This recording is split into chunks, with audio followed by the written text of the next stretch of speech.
Ayahku mengubahku menjadi monster. Halo, saya Abigail dan ini cerita saya. Pada tahun 1955 setelah Perang Dunia II, Area 51 adalah fasilitas rahasia bernama Inita Springs Air Force Auxiliary Camp. Itu menampung senjata canggih dan akhirnya menjadi pusat eksperimen biologis yang menakutkan. Ayah saya, Doc Western, adalah salah satu dokter ilmuwan yang bekerja di sana. Ayah, saya ingin menciptakan prajurit super yang secara eksperimental kuat, yang lukanya sembuh dengan cepat dan dapat menahan kelelahan yang ekstrem, kondisi yang keras, dan dapat bertahan lama tanpa makan atau minum. Untuk mewujudkannya, ia berinisiatif melakukan eksperimen yang sangat berbahaya. Ayah saya membutuhkan seorang sukarelawan dan pikiran awalnya adalah gelandangan atau tahanan. Tapi seorang sukarelawan bukanlah satu-satunya yang dibutuhkan ayahku. Dia membutuhkan individu yang sehat sempurna dan memiliki kondisi fisik dan moral yang sangat baik.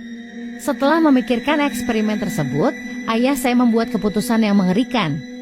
Sedikit yang dia tahu bahwa keputusannya tidak hanya akan memengaruhi saya, tetapi juga memengaruhi mentalnya. Dia memutuskan untuk menjadikan saya putrinya sendiri, subjek percobaan. Saya menjalani implan yang mengerikan, operasi yang mengerikan, dan tes substansi.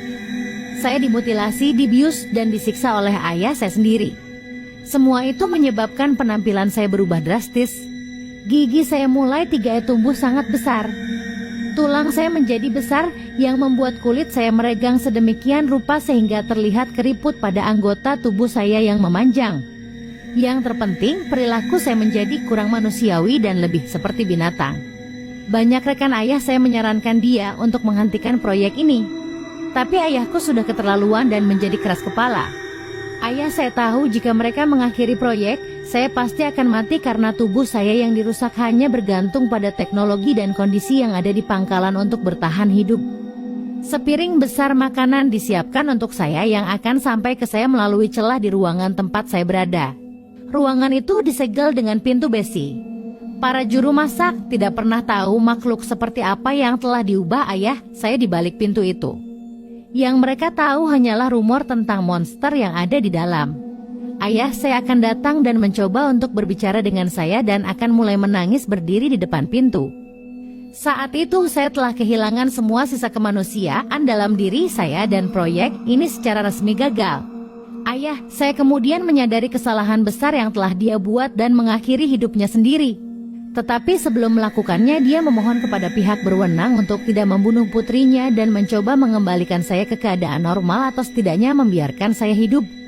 Pemerintah menolak untuk terus membelanjakan uang untuk proyek yang gagal ini, tetapi untuk menghormati keinginan ayah saya, mereka memutuskan untuk membiarkan saya tetap hidup.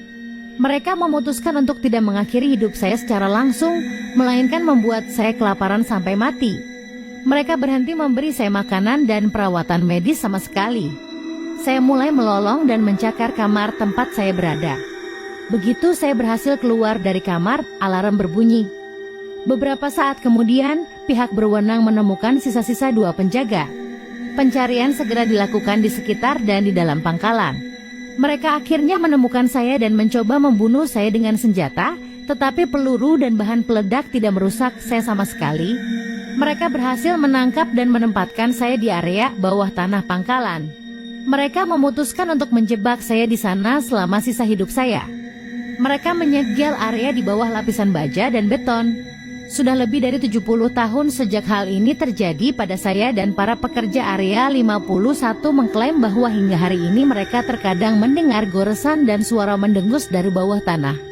Jika saya berhasil bertahan hidup, misteri terbesar adalah bagaimana saya bisa bertahan hidup tanpa makanan begitu lama. Semua informasi ini dirilis oleh mantan pembersih yang bekerja di lokasi tersebut. Dia setuju untuk mengungkapkan informasi ini dengan mengorbankan nyawanya sendiri karena dia tidak dapat terus memikul beban berat untuk menjaga rahasia. Jika bukan karena dia, tidak ada yang akan tahu eksperimen menyakitkan dan tanpa ampun apa yang saya jalani hanya untuk menciptakan manusia super.